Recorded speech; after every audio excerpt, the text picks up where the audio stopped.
The cork hit the high ceiling with a hollow thud, spraying $400 champagne across my mother's pristine white carpet. Nobody cared about the stain. Why would they?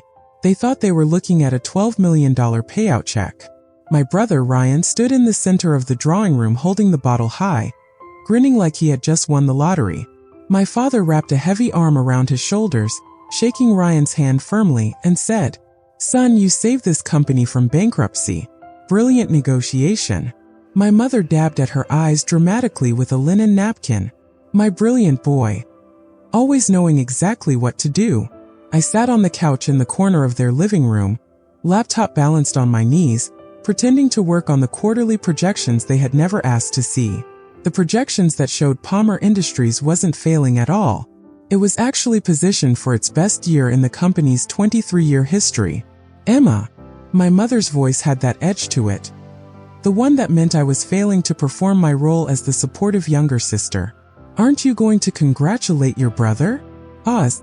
If you have ever sat in a room full of people who took your blood, sweat, and tears, passed it off as their own, and treated you like a ghost while doing it, then you know the exact cold feeling that settled into my chest. To understand how we ended up in that living room, you have to understand the dynamic of the Palmer household. For as long as I can remember, the power dynamic in our family was paved in concrete. My older brother Ryan was born with a silver spoon in his mouth and an invisible crown on his head.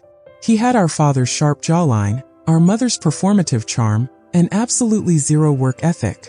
Ryan was the kind of guy who could fail 3 college courses, crash a brand new car into a neighborhood mailbox, and somehow walk away with a bigger allowance and an apology from my parents for pressuring him too much. Then there was me, Emma. I didn't get the effortless charisma, and I certainly didn't get the unconditional praise. What I got was a quiet desk in the basement, and a terrifying knack for structural data analytics and software engineering. When Palmer Industries, our family's regional logistics firm, started bleeding cash 4 years ago, it wasn't Ryan who spent 90 hours a week in the back office fixing the books. It was me. While Ryan was networking on golf courses in Miami using the company credit card, I was rewriting our supply chain algorithms from scratch. I built a proprietary software platform that cut fuel overhead by 32% and predicted freight bottlenecks before they even happened. I didn't just keep the company afloat. I turned a dying, debt-ridden middleman operation into a tech-driven powerhouse. Did I get a title for that? No. On paper, my official designation was Junior Administrative Assistant. My salary was $42,000 a year. Ryan, as Senior Vice President of Operations, made $350,000 a year plus bonuses. Whenever I brought up a promotion or asked for a small percentage of equity, my father would chuckle, pat my head like I was a loyal golden retriever, and say, "Emma, sweetheart, business is about optics. Clients want to look across the table and see a leader like Ryan. You are the brains behind the curtain, honey. That is your strength. Be a team player." A team player. Pause, that was the magic phrase.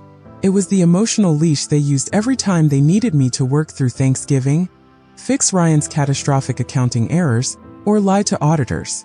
But my breaking point didn't come with a bang. It came on a rainy Tuesday evening, in the form of a thick leather folder. I was sitting in my cubicle.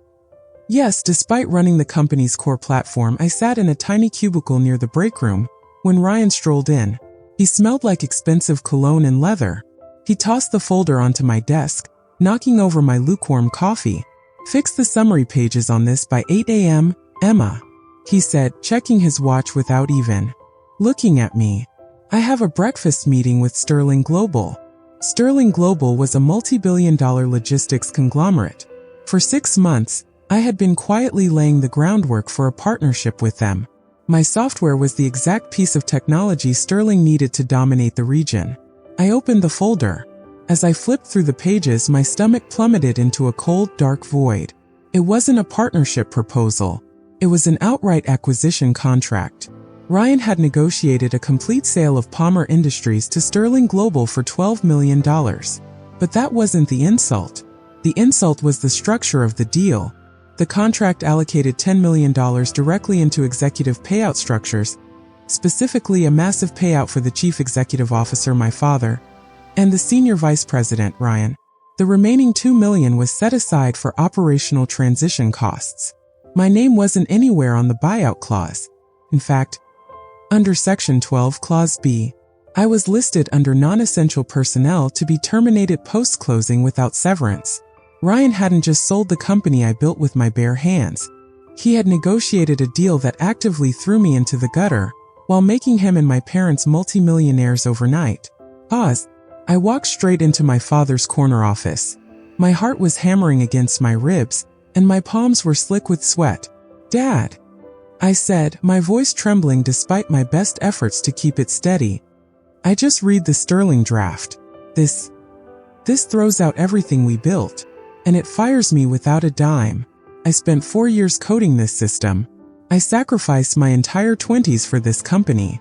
My father didn't even look up from his desk. He blew a slow cloud of cigar smoke toward the ceiling. "Emma," he said, his tone dripping with patronizing exhaustion. "Let's be realistic for once.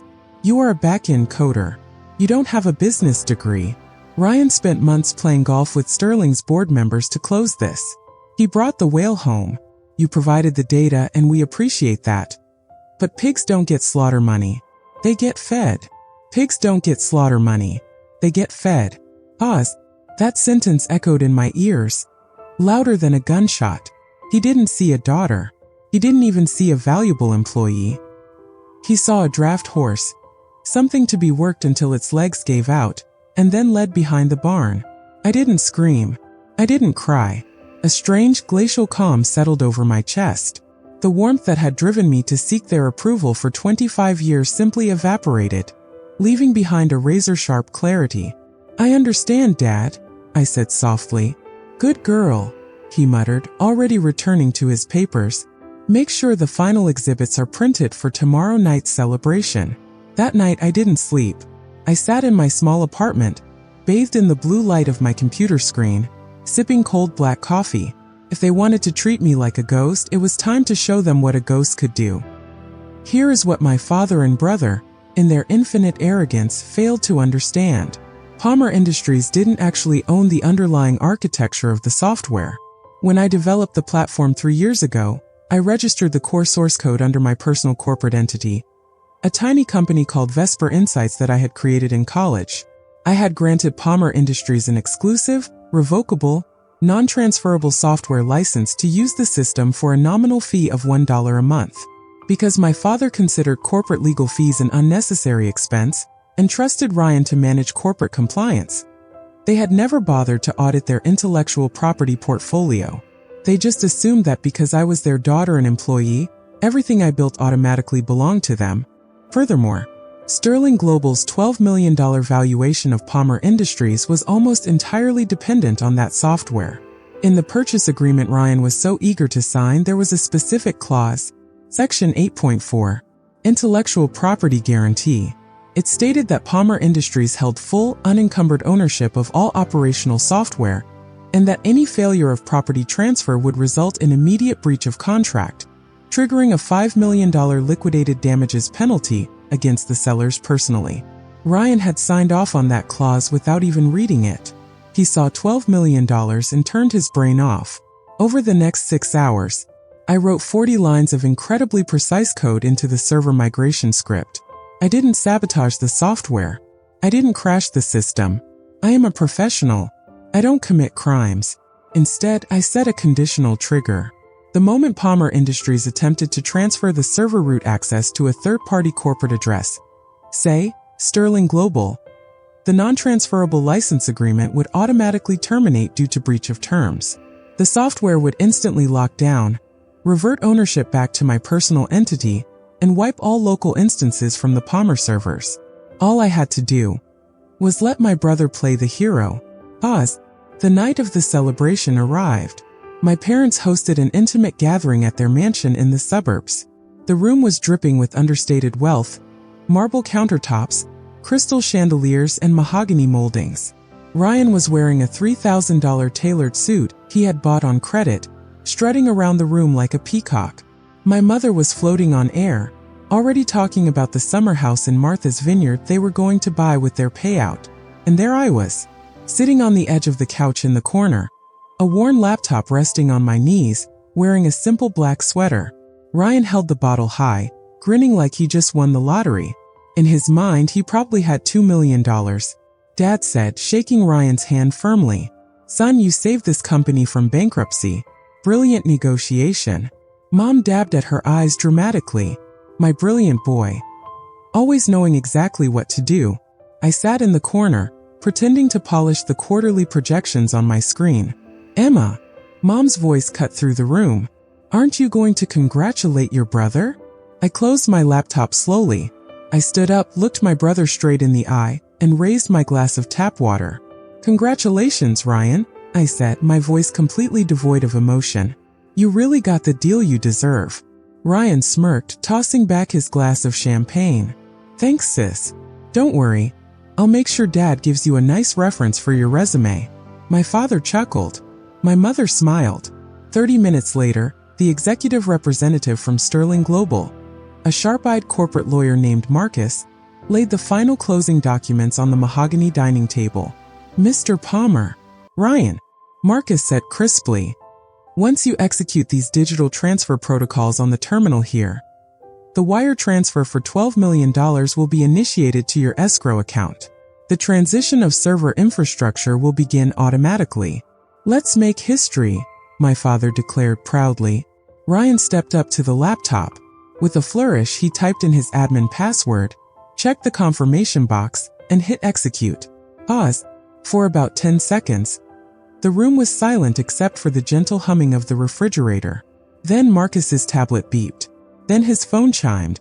Then his face went completely pale. He looked down at his screen, his brow furrowing. He tapped the glass aggressively. Wait, what is this? Is there a delay with the wire transfer? My father asked, his smile faltering slightly. No, Marcus said, his voice dropping into pure ice. The server transfer failed. In fact, our legal network just flagged a fatal exception. The ownership key for the core infrastructure didn't transfer. Ryan let out a nervous laugh. Oh, it's just a technical glitch. Emma, get over here and fix the server error. I didn't move. I stayed leaning against the wall, my arms crossed over my chest. I can't do that, Ryan, I said calmly. What the hell do you mean you can't? My father barked, stepping forward, his face beginning to flush a deep, dangerous red. Sit down at that computer and fix it right now. You are ruining the moment. I physically can't, Dad, I replied, keeping my voice level steady and loud enough for everyone in the room to hear. Because Palmer Industries doesn't own the software. I do. The room went dead silent. You could have heard a pin drop on the carpet. What are you talking about? Ryan sneered, though a drop of sweat was now trickling down his temple. You made it while working for us. It is company property. Check the server repository, Marcus, I said, looking past my brother to the attorney. Look at Software License Agreement 809.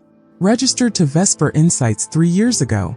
Palmer Industries was granted a monthly, non-transferable license. Clause 14 clearly states that any unauthorized attempt to reassign or sell root access to a third party results in immediate revocation of software rights. Marcus's fingers flew across his tablet screen. 5 seconds later, he let out a sharp breath and looked up at my father and brother with sheer disbelief. She is right, Marcus said coldly. Palmer Industries doesn't own a single line of this code. You just sold us a hollow shell. No, no, no, my father stammered, his hands shaking as he grabbed Marcus's arm.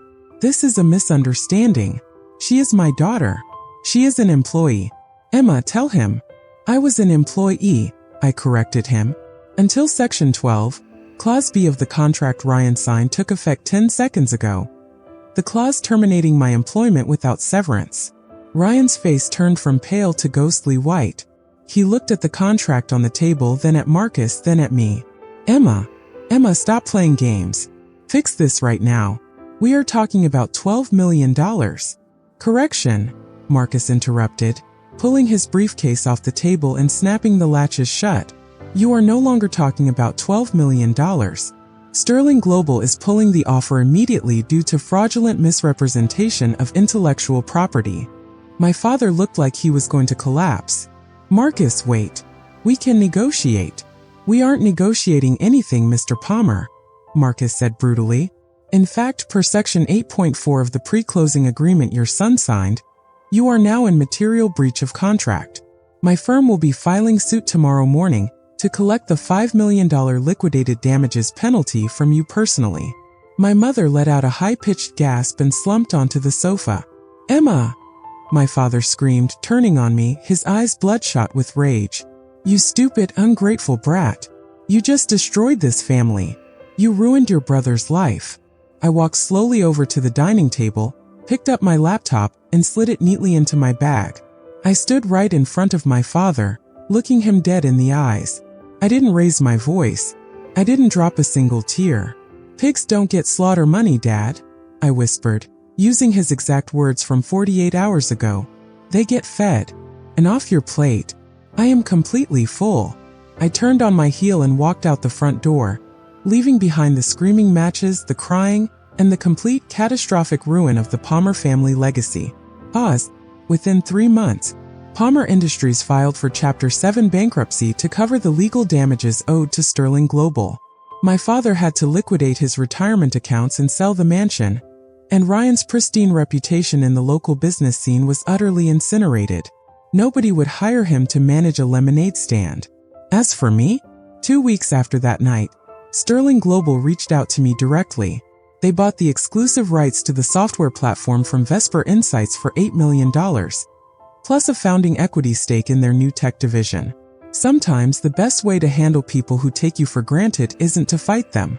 It is simply to stop holding up the weight they built on your shoulders. Step back and let them fall. If that ending gave you a surge of pure satisfaction, make sure to hit that like button. Drop a comment down below and tell me, what is the most arrogant thing a family member or boss has ever said to you, and how did you handle it? Don't forget to subscribe and hit that notification bell for more real-life justice stories every single week. Until next time, stay sharp, know your worth, and always keep your receipts.